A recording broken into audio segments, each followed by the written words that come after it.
সবাইকে বিপদে ফেলে শেখ হাসিনার দেশ ছেড়ে চলে যাওয়ার ঘটনায় মেনে নিতে পারছে না আওয়ামী লীগের নেতাকর্মীরা। প্রয়াত স্বৈরশাসন এইচ.এম. এরশাদের মতো শেখ হাসিনাকে কারাবরণ করার পক্ষে ছিলেন অনেকেই। তবে শেষ সময়ে আরো বেশি বর্বরচিত রক্তপাত এবং হত্যার মাধ্যমে ক্ষমতা ধরে রাখতে চেয়েছিলেন শেখ হাসিনা। পালিয়ে গেছে, শেখ হাসিনা নাই, শেখ হাসিনা চলে গেছে, শেখ হাসিনা পালায় না। শুধু পরিবারের সদস্যকে নিয়ে শেখ হাসিনা পালিয়ে যাওয়ার ঘটনা মানতে পারছে না আওয়ামী লীগ সহ অঙ্গ সংগঠনের নেতাকর্মীরা। শেখ হাসিনা যে দেশ ছেড়ে সবাইকে ফেলে রেখে এভাবে পালিয়ে যাবে তা কোনোভাবেই টের পাননি কেউ। এমন কোনো ইঙ্গিতও পাওয়া যায়নি আগে। প্রাণপ্রিয় নেত্রীর এমন চলে যাওয়ার খবর শুনে এভাবে চলে যাওয়ার পর মন্ত্রিসভার সদস্য এবং দলের নেতাকর্মীরা অনেকটাই হতবাক হয়ে পড়েছিলেন।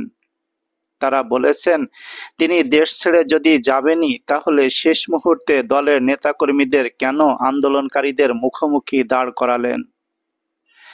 আওয়ামী লীগের সংসদ সদস্যরা ক্ষোভ প্রকাশ করে বলেন, শেখ হাসিনার দেশ থেকে কারাগারে গেলে দলের নেতাকর্মীরা এতটা বিপদে পড়তে হতো না। তিনি আরো বলেন, প্রয়াত স্বৈরশাসন এইচ.এম. এরশাদের পতন হয় গণ অভ্যুত্থানের মাধ্যমে। কিন্তু তিনি দেশ ছেড়ে পালান নাই, বরং তিনি জেলে গেছেন। শেখ হাসিনা দেশের প্রধান একটি রাজনৈতিক দলের প্রধান হয়ে কিভাবে নেতাকর্মীদের ফেলে এভাবে চলে যেতে পারলেন, প্রশ্ন অনেকের মুখে। এভাবে দেশের নেতাকর্মীদের ফেলে রেখে কিভাবে বিদেশ চলে গেলেন কারোর মাথায় আসছে না।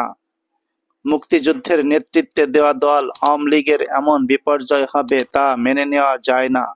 তবে শেষ সময়ে অতিরিক্ত বল প্রয়োগ এবং ক্ষমতা ধরে রাখার জন্য আরো বেশি রক্তপাতের মাধ্যমে ক্ষমতা ধরে রাখতে চেয়েছিলেন এই হাসিনা। পালিয়ে যাবার আগে 5 আগস্ট সকাল 10টা থেকে প্রায় 1 ঘন্টা রাষ্ট্রের বিভিন্ন বাহিনীর শীর্ষ কর্মকর্তাদের চাপ দিচ্ছিলেন তিনি। পরিস্থিতি যে একেবারে নিয়ন্ত্রণের বাইরে সেটি তিনি কিছুতেই মানতে চাচ্ছিলেন না। নিরাপত্তা বাহিনী কেন পরিস্থিতি সামাল দিতে পারছে না সেটার জন্য ক্ষোভ প্রকাশ করেন তিনি। শিক্ষার্থীরা আইন শৃঙ্খলা রক্ষাকারী বাহিনীর সাজোয়ারা যানের উপর দাঁড়িয়ে লাল রং দিয়ে দিচ্ছেন, এমনকি সামরিক যানের উপরে উঠে পড়ছেন, তারপরেও কেন আইন শৃঙ্খলা রক্ষাকারী বাহিনী কঠোর হচ্ছেন না সেটা নিয়েও ক্ষোভ প্রকাশ করেন হাসিনা। এত বিশ্বাস করে তিনি এই কর্মকর্তাদের শীর্ষস্থানে বসিয়েছিলেন সেটাও তিনি উল্লেখ করেন। এক পর্যায়ে শেখ হাসিনা পুলিশের আইজিপিকে দেখে বলেন, তারা তো ভালো করছে।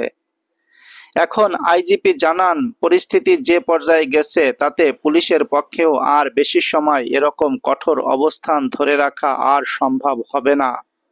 ওই সময় শীর্ষ কর্মকর্তাদের পক্ষ থেকে শেখ হাসিনাকে বোঝানোর চেষ্টা করা হয়, বল প্রয়োগ করে এই পরিস্থিতি সামাল দেওয়া যাবে না।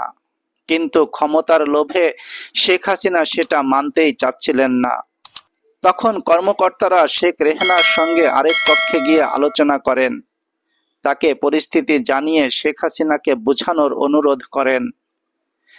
শেখ রেহানার বড় বোন শেখ হাসিনার সঙ্গে আলোচনা করেন, কিন্তু ক্ষমতা ধরে রাখতে অনড় থাকেন হাসিনা। এক পর্যায়ে বিদেশে থাকা সজীব ওয়াজেদ জয়ের সঙ্গেও ফোনে কথা বলেন একজন শীর্ষ কর্মকর্তা। এরপর জয় তার মায়ের সঙ্গে কথা বলেন। তারপর শেখ হাসিনা পদত্যাগে রাজি হন।